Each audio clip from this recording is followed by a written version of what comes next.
नाज़रीन, हम खुशामदीद एक नई वीडियो के साथ हाज़िर हैं। इलेक्शन से पहले जो है वो इत्तेहाद बनना शुरू होते हैं और एक इत्तेहाद जो है जिसकी बहुत ज़्यादा जो है वो ख़बरें आ रही हैं वो है एमक्यूम पाकिस्तान और मुस्लिम लीग नून का कराची में इत्तेहाद। पहले भी हमने बात की थी कि कराची नून लीग का कोई इतना स्टेक नहीं है, बट नून लीग बज़िद है कि वो कराची से एटलीस्ट एक सीट उनको चाहिए। मियाँ मोहम्मद शहबाज शरीफ साबिक़ वज़ीर आज़म पाकिस्तान जो है वो कराची से इलेक्शन लड़ना चाहते हैं और उन्होंने इंतखाब किया है NA 242 का। और देखने में जो चीज़ें नज़र आ रही हैं उसमें मुल्क और कौम के वसी तर मफाद में और अपनी पार्टी के वसी तर मफाद में, कराची के वसी तर मफाद में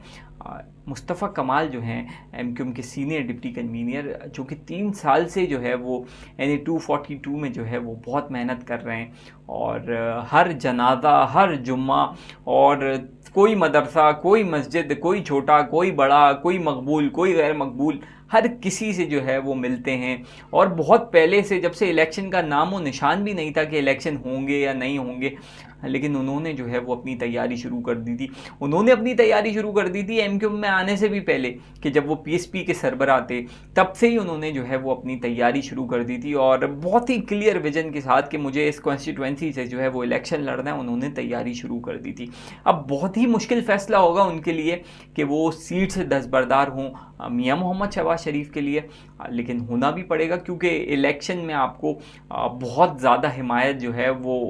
आवाम की भी दरकार होती है, कहीं और से भी दरकार होती है, तब जाके आप जो है वो इलेक्शन जीत सकते हैं। एक और बात ये थी कि एमक्यूम जो है वो अब पहली वाली एमक्यूम नहीं है कि जो एक पर्सनैलिटी के पीछे जो है वो एमक्यूम वोट लिया करती थी। अब एमक्यूम जो है वो अपने वोटर से ज़्यादा जो है वो डिपेंडेंट है, उसकी डिपेंडेंसी है दूसरे अवामिल पे, कि हमें कोई यहाँ से कोई तायद हासिल हो जाए, हमारे फैसले वहाँ से होते हैं, हमारी भागदौड़ जो है वो वहाँ से संभाली जाती है। बज़ाहिर तो ऐसा नहीं है, बट सब जानते हैं क्योंकि अब लोग जो हैं वो बहुत ज़्यादा जो है वो बाशऊर हो गए और इसके साथ साथ जो है वो लोगों को अवेयरनेस भी जो है वो सोशल मीडिया जो है वो मीडिया इतना ज़्यादा आज़ाद हो गया कि अब चीज़ें जो हैं वो छुप नहीं सकती। तो खैर, अगर एमक्यूम जो है वो टारगेट जो है वो इलेक्शन लड़ती है, क्योंकि कराची से 22 सीटें जीतना तो नामुमकिन है और इतना जो है वो एमक्यूम के पास इतना क्राउड भी नहीं है, और जब वो इतना ज़्यादा क्राउड भी नहीं है, ज़्यादा जो है वो अवामी पजीराई भी नहीं है, तो अगर एमक्यूम टारगेट इलेक्शन लड़ती है तो डेफिनेटली 13 से 14 सीट्स एमक्यूम कराची से निकाल सकती है। लेकिन एमक्यूम हर सीट की तरफ जाएगी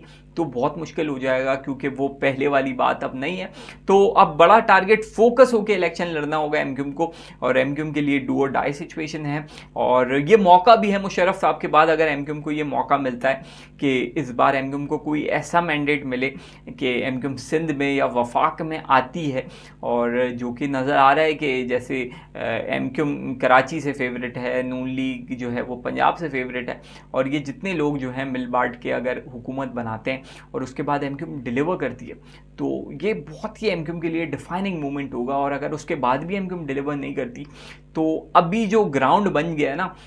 वो तो एमक्यूम के लिए बन गया है, लेकिन इसके बाद ऐसा कोई भी ऑप्शन नहीं होगा कि इस बार भी अगर एमक्यूम ने डिलीवर नहीं किया तो बहुत ज़्यादा जो है वो इश्यूज होंगे। तो फिर तो ये वाइंड 100% जो है ये सेटअप जो है ये वाइंड अप है। अगर एमक्यूम बेसाखियों के सहारे भी जो है वो हुकूमत में आती है और आने के बाद अगर डिलीवर कर देती है, देखिए कोई भी इलेक्शन पाकिस्तान में जो है वो साफ और शफाफ नहीं हुआ, या जीतने वाला भी जो है वो धांधली का इल्ज़ाम लगाता है और हारने वाला भी जो है वो धांधली का इल्ज़ाम लगाता है। इस सिनेरियो में जो है वो कोई भी सियासी जमात जो है वो इलेक्शन से 100% जो है वो मुतमईन तो नहीं होगी, लेकिन इन सारी सूरत हाल के साथ, इन तमाम अवामिल के साथ जो है वो अगर इलेक्शन जीतती है एमक्यूम और डिलीवर करती है तो यही जो है वो जीत है। एमक्यूम की भी जीत है, कराची की भी जीत है, सिंध की भी जीत है और पाकिस्तान की भी जीत है।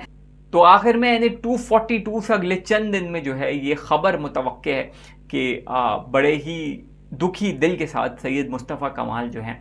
एमक्यूम की सीनियर डिप्टी कन्वीनियर वो दस्तबरदार हो जाएंगे शहबाज शरीफ साहब के हक़ में, और फिर जो न्यू कराची की सीट है वहाँ से जो है वो मुस्तफ़ा कमाल को इलेक्शन में जो है वो हिस्सा दिलवाया जाएगा। तो वहाँ से वो कोशिश करेंगे और इंतखाबी दंगल में उतरेंगे, और ये सूरत हाल है। तो आसान नहीं होगा किसी भी सियासी जमात के लिए, ख़ास तौर पे एमक्यूम पाकिस्तान के लिए।